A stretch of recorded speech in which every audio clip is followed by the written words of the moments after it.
बच्चों के लिए माँ बाप पर, बच्चों पर माँ बाप के कुछ हुकूक अल्लाह अज़्ज़ व जल्ल ने रखे हैं। पहला हक क्या है? तो फरमाया गया कि माँ बाप का पहला हक ये है कि अगर उनका इंतकाल हो जाए, यानी ये इंतकाल के बाद का है, चूंकि जिंदगी के हुकूक तो बहुत सारे हैं, लेकिन माँ बाप इंतकाल कर जाएं तो इंतकाल करने के बाद पहला हक क्या है? तो फरमाया गया उनके दफन का एहतमाम, उनके कफन का एहतमाम, उनके गुस्ल का एहतमाम, उसमें जल्दी करना और उनके इन सारे प्रोसीजर को, यानी कफन के मामले को, नमाज जनाजा के मामले को, दफन के मामले को, इसको एक बच्चे की जिम्मेदारी है कि बहुस्न खूबी उसे अंजाम दे। ये पहला हक।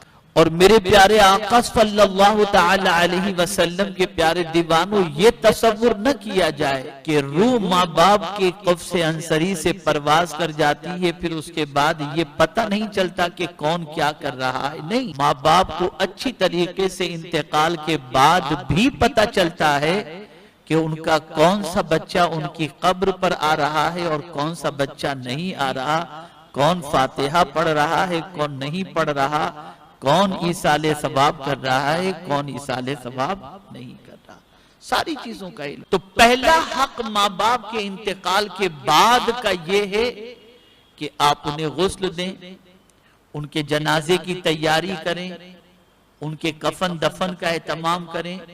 ये पहला उनका हक बन जाता है। अब उसके बाद दूसरा हक, आला हजरत अजीमुल बरकत इमाम इश्क व मोहब्बत ने दूसरा हक ये बताया कि उनके लिए दुआ और इस्तिग़फ़ार की, उनके लिए बख्शिश चाहो अल्लाह की बार। और अगर कुरान मुक़द्दस की दुआओं को देखा जाए तो अंबियाए किराम अलैहिमुस्सलातु व तस्लीम की दुआओं के अंदर भी ये चीज मिलती है कि उन्होंने खुद अपने लिए नहीं बल्कि अपने वालिदैन के लिए और सारे मोमिनीन के लिए मग़फ़िरत की दुआ की। और यहाँ एक नुक्ता आप ज़हन के अंदर रखो, आप समझते हैं उनके नाम से खाना खिला देना, उनके नाम पे कपड़े दे देना, उनके नाम पे ये कर देना, ये सब बाइस बरकत है, उसका सवाब उनको पहुंचता है। लेकिन सबसे ज्यादा जरूरत माँ बाप को अपने इंतकाल के बाद औलाद की तरफ से जो होती है, वो सबसे बड़ी जरूरत ये होती है कि उनकी मग़फ़िरत की दुआ करें। बच्चों को चाहिए कि कोई नमाज उसकी ऐसी न गुजरे जिस नमाज के बाद वो अपने माँ बाप के लिए मग़फ़िरत की दुआ न करे। तो माँ बाप के लिए दुआ करें, इस्तिग़फ़ार करें। तीसरा हक, इंतकाल किए हुए माँ बाप का औलाद पर क्या है? तो फरमाया गया सदका व खैरात और अमाले सालिहा का सवाब। उनकी तरफ से गरीबों को दिया करो, उनकी तरफ से कपड़े पहना दिया करो, उनकी तरफ से खाना खिला दिया करो, उनकी तरफ से नेक अमल कर लिया करो, उनकी तरफ से दुरूद शरीफ पढ़कर अल्लाह के रसूल की बारगाह में नज़र कर दिया करो। तो सदका व खैरात और अमाले सालिहा यानी नेक काम ये करते रहो और इसका सवाब माँ बाप को। ये तीसरा हक हुआ। अब चौथा हक समाअत फरमाएं, उन पर कोई कर्ज किसी का हो तो उसके अदा करने में हद दर्जा जल्दी करना और अपने माल से उनका कर्ज अदा होने को दोनों जहां की सआदत समझना। किसी के माँ बाप का इंतकाल हो गया और माँ बाप पर कर्ज था, अल्लाह ने औलाद को अता फरमाया, तो औलाद उन कर्ज के तकाजे करने वालों को तलाश करे किनका कर्ज मेरे माँ बाप पर था, और तलाश करके अपने माँ बाप का कर्ज उतारे। और ये न सोचे कि यार ये जाते जाते भी माअज़ल्लाह को ये सोचे कि ये टेंशन दे करके गए, नहीं, बल्कि फरमाया गया ये अपनी खुशनसीबी समझे कि अल्लाह ने मुझे अपने माँ बाप की तरफ से ये कर्ज अदा करने की तौफीक अता फरमाई। तो माँ बाप पर अगर कोई कर्ज है तो उस कर्ज को अदा करने में हद दर्जा जल्दी करना, ये उनका चौथा हक है। अब जो बात अर्ज करने जा रहा हूं ना, इसे बहुत गौर से सुनिएगा, बहुत गौर से। उन पर कोई फर्ज रह गया हो बकदरे जरूरत उसके अदा करने में सही करना। जैसे मिसाल के तौर पर हज उन पर फर्ज हो गया था, जिंदा थे तो फर्ज हो गया था, लेकिन वो हज अदा नहीं किए। अब जब हज फर्ज हो गया और अदा फिर भी नहीं किया उन्होंने, तो आप कोशिश करो किसी को उनकी तरफ से हज करवा दो, हज बदल करवा दो और उसका सवाब अपने माँ बाप को अता कर दो, ताकि उन पर से ये फर्ज की अदायगी का जो मामला था अल्लाह ताला इससे उनको बरियो जिम्मा कर देगा। इसी तरीके से रोजे का मामला कि अगर वालिदैन पर कुछ रोजे ऐसे रह गए कि रोजे उन्होंने छोड़ दिए तो उस रोजे का फिदिया अदा करो। नमाज का मामला हो कि नमाज उनकी कज़ा हो चुकी हो तो नमाज का भी फिदिया अदा करो। अब नमाज का फिदिया इंतकाल के बाद अदा किया जाएगा, लेकिन रोजे का फिदिया आप उनकी जिंदगी में भी दे सकते हो कि वो बूढ़े हो चुके हैं, मरीज हैं और रोजा रखने की ताकत नहीं रखते, तो एक रोजे का फिदिया एक सदक़े फित्र है। 2 किलो 50 ग्राम गेहूं की कीमत के बराबर आप जो है वो सदक़े फित्र के बराबर सदका अता कर दे एक रोजे के एवज के अंदर। ये उसके लिए है जो बीमार हैं, शेखे फानी हो चुके हैं, यानी इतने बूढ़े हो चुके हैं कि अब रोजा नहीं रख सकते, तो एक रोजे का फिदिया ये। और इसी तरीके से एक वक्त की नमाज अगर उन्होंने कज़ा की है तो एक नमाज का कफारा भी एक सदक़े फित्र है। एक नमाज का, यानी फज्र की नमाज उनकी कज़ा हुई तो फज्र की नमाज का कफारा सदक़े फित्र के बराबर अदा करना। जोहर की कज़ा हुई है तो सदक़े फित्र, और 5 वक्त की नमाज मत पकड़ना, 6 वक्त की नमाज, इसलिए कि वित्र का भी फिदिया अदा करना पड़ेगा। वित्र का भी फिदिया अदा करना पड़ेगा। तो अगर माँ बाप की नमाजें कज़ा हो चुकी हैं और उनकी नमाजों को अगर आप चाहते हैं कि अल्लाह अज़्ज़ व जल्ल की बारगाह के अंदर, परवरदिगार जल्ल जलालहू की बारगाह में उनसे जो है उन नमाजों के बारे में पुरसिश न हो और अल्लाह करम फरमाकर उनको इस फर्ज पर जो है मुआखिजा न फरमाए, तो आप उनकी तरफ से फिदिया एक नमाज का एक सदक़े फित्र देकर ये फिदिया अदा कर दें, अल्लाह ताला उनको बरियो जिम्मा फरमा देगा। ठीक है ना। लेकिन ये फिदिया उनके इंतकाल के बाद ही, नमाज का मामला जो है ये इंतकाल के बाद, कहीं रोजे के मामले का, रोजे का फिदिया आप जिंदगी में भी दे सकते हैं। इसलिए कि नमाज के अंदर गुंजाइश है कि आप खड़े रहकर नहीं पढ़ सकते तो बैठ कर पढ़ो, बैठ कर नहीं पढ़ सकते तो लेट कर पढ़ो, लेट कर नहीं पढ़ सकते तो इशारे से पढ़ो, तो ये इसमें गुंजाइश रखी गई है। लेकिन रोजे के अंदर ये गुंजाइश नहीं है। आदमी इतना बीमार हो ही चुका है, बूढ़ा, कि उसको खाने पीने के मसले, तो उनकी जिंदगी में भी आप फिदिया देकर उस फर्ज से उनको बरियो जिम्मा कर सकते हैं।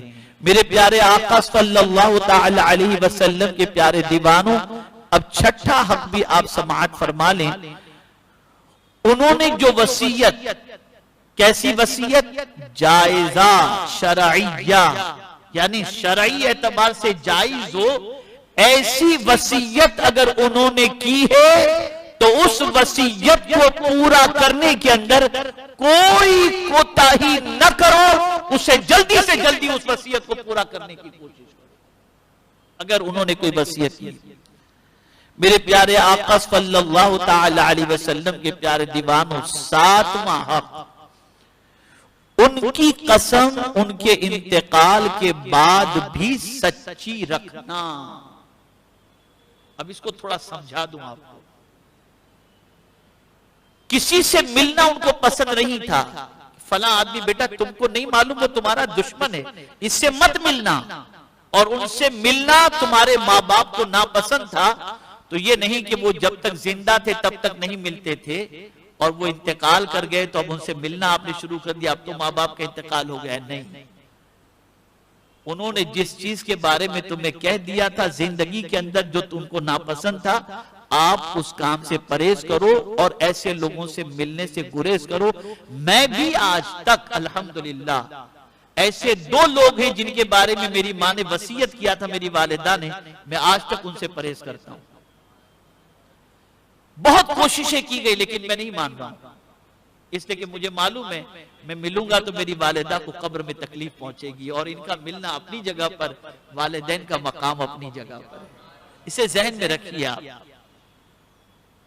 तो मेरे प्यारे आका सल्लल्लाहु ताला अलैहि वसल्लम के प्यारे दीवानों, इस चीज को खास तौर पर जहन में रखें। आठवां हक, हर जुम्मा को उनकी जियारत कब्र के लिए जाना। अगर शहर में है उनकी कब्र तो कोशिश करें कि हर जुम्मा को उनकी कब्र की जियारत के लिए जाएं, और वहां जाकर क्या करें, यासीन शरीफ इतनी आवाज से पढ़ें कि कब्र तक, कब्र के अंदर उन तक आवाज पहुंचे, इस तरीके से पढ़ें।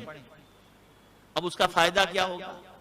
हदीस मुबारका में आकाए करीम सल्लल्लाहु ताला अलैहि वसल्लम ने इरशाद फरमाया, जब कोई शख्स किसी की कब्र पर यासीन शरीफ की तिलावत करता है तो अल्लाह उसके अजाब के अंदर तखफीफ फरमा देता है, और जितने कब्रिस्तान के अंदर मुर्दे आराम कर रहे हैं सबके बराबर सवाब अता फरमाता है।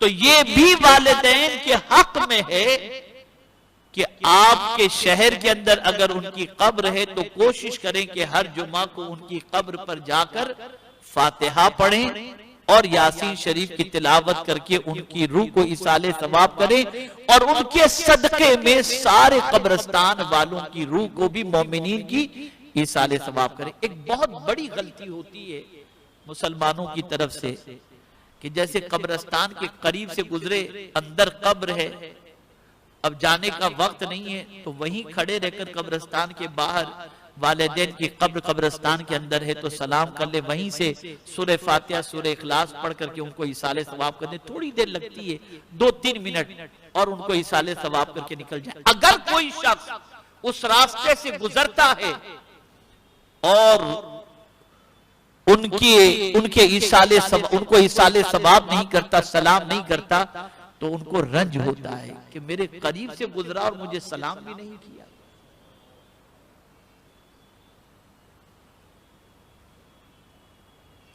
मैं सिर्फ आपकी तरगीब के लिए बताता हूं, मैं कभी कभी गुजरात प्रोग्राम में जाता हूं तो बसा औकात वेरावल और इन तरफ प्रोग्राम होता है, तो मैं शाम के टाइम पे पहुंचता हूं और प्रोग्राम वाले जिद करते हैं कि भाई आप कहीं न जाएं, जाएंगे आएंगे टाइम हो जाएगा, रात को तकरीर करते। मेरे वालिद की कब्र जो है वो जूनागढ़ के अंदर है, मैं रात को 2 बजे भी कब्रिस्तान पहुंच करके मेरे वालिद के यहाँ फातिहा पढ़ता हूं, मैं कभी मिस नहीं करता। और उस तरफ कहीं भी सफर में जाता हूं तो मेरी कोशिश रहती है चाहे रात के कितने बजे क्यों पहुंचूं, लेकिन मैं जरूर वहां पर हाजिरी देता हूं। और वहां प्रोग्राम लेने वाले शेड्यूल में ये चीज शामिल कर लेते हैं कि हजरत जूनागढ़ तो जरूर जाएंगे वालिद साहब के यहाँ, तो प्रोग्राम में इस चीज को भी तरतीब दे देते हैं और पूछते हैं कि पहले जाएंगे कि बाद में जाएंगे। तो ये सारी चीजें बहुत जरूरी हैं। तो मेरे प्यारे आका सल्लल्लाहु ताला अलैहि वसल्लम के प्यारे दीवानों, वालिदैन की कब्र की जियारत के लिए जाना और रास्ते में उनकी कब्र आए तो उनको सलाम पेश करना और उनके लिए दुआए मगफिरत करना, ये भी उनका हक है। अब 9वां हक, उनके रिश्तेदारों के साथ उम्र भर नेक सुलूक करना। यानी माँ बाप के रिश्तेदार, बाप के रिश्तेदार, माँ के रिश्तेदार, दोनों के रिश्तेदारों के साथ जिंदगी भर हुस्ने सुलूक करना, ये अपनी जिंदगी में आपको शामिल करना पड़ेगा।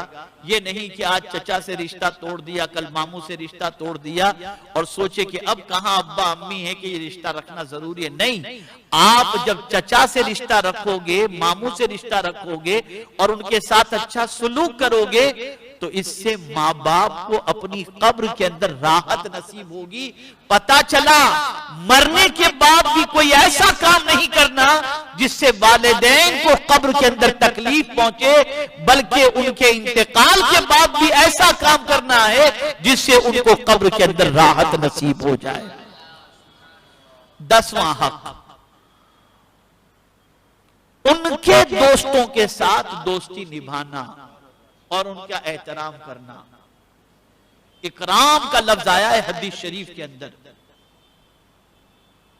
इकराम का लफ्ज, कि उनके दोस्तों के साथ इज्जत से पेश आना, उनका एहतराम करना। लेकिन अगर कोई शख्स अपने माँ बाप के दोस्तों के साथ अच्छा सुलूक करता है, मिसाल के तौर पर वालिद का कोई दोस्त परेशानी में गिरफ्तार है, आपने उनकी मदद कर दी, वो आपके यहाँ आए, आप उनके एहतराम में खड़े हो गए, आइए आप बैठे, तशरीफ रखें, आप तो मेरे वालिद के जिगरी दोस्त थे, तो उनके साथ अच्छा सुलूक करना, इससे माँ बाप को कब्र के अंदर राहत नसीब होती है। मेरे प्यारे आका सल्लल्लाहु ताला अलैहि वसल्लम के प्यारे दीवानों, ये 10वां हक है। अब 11वां हक भी आप सुने, इसलिए कि ये मुस्लिम मोहल्ले वालों के लिए बहुत ज्यादा जरूरी है, जहां मुसलमान बहुत बड़ी गलती करते हैं। 11वां हक ये है, कभी किसी के माँ बाप को बुरा कहकर जवाब में अपने माँ बाप को बुरा न कहलवाना। हुजूर सल्लल्लाहु अलैहि वसल्लम फरमाते हैं कि एक जमाना आएगा लोग अपने माँ बाप को गाली देंगे। तो सहाबाए किराम अलैहिमुर रिदवान ने अर्ज किया, या रसूल अल्लाह सल्लल्लाहु ताला अलैहि वसल्लम, भला कोई अपने माँ बाप को गाली देगा? सरकार सल्लल्लाहु अलैहि वसल्लम ने फरमाया, हाँ, अगर कोई शख्स किसी के माँ बाप को गाली देगा तो जवाब में वो शख्स भी उसके माँ बाप को गाली देगा। अगर वो गाली न देता तो जवाब में उसके माँ बाप को गाली न पड़ती। तो यहां से ये बात समझ में आई, किसी के माँ बाप को आप गाली न दो, किसी के माँ बाप को बुरा भला न कहो, वरना वो जवाब में तुम्हारे माँ बाप को भी गाली देगा और तुम्हारे माँ बाप को बुरा भला कहेगा, जिसकी वजह से तुम्हारे माँ बाप को कब्र के अंदर तकलीफ पहुंचेगी। और अब जो बात अर्ज कर रहा हूं ये आखिरी हक है, 12वां हक, और इसे बहुत अच्छी तरीके से दिलो दिमाग के अंदर महफूज करने। 12वां हक ये है कि उनके इंतकाल के बाद गुनाह न करें और हर गुनाह से खुद को बचाएं, इसलिए कि जब बच्चा उनके इंतकाल के बाद गुनाह करता है तो कब्र में उनके माँ बाप को तकलीफ पहुंचती है।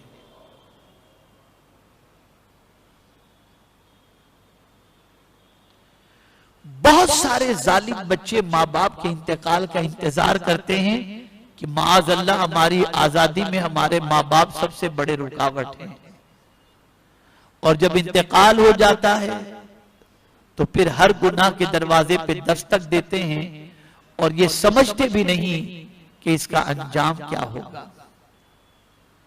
मेरे प्यारे आका सल्लल्लाहु ताला अलैहि वसल्लम के प्यारे दीवानों, हफ्ते में 2 मरतबा माँ बाप के पास बच्चों के आमाल पेश किए जाते हैं। जिनका इंतकाल हो गया, कब्र के अंदर माँ बाप के आमाल पेश किए जाते हैं। जब माँ बाप अपने बच्चों को नेकियां उनके आमाल में देखते हैं तो खुश होते हैं और दूसरों को बताते, देखो ये मेरे बच्चे ने काम किया है।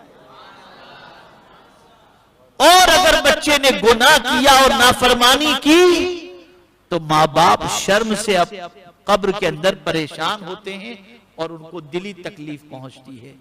तो ऐ रसूल आजम सल्लल्लाहु ताला अलैहि वसल्लम के प्यारे दीवानों, ये नहीं कि माँ बाप के इंतकाल के बाद आप माँ बाप को खुश और माँ बाप को गम, इसके बारे में फिक्र न करें, बल्कि माँ बाप के बारे में ये चीज जहन के अंदर रखें कि इंतकाल के बाद भी बच्चों के अमाल उनके सामने पेश किए जाते हैं। अच्छे अमाल से वो खुश होते हैं और बुरे अमाल से वो रंजीदा होते हैं।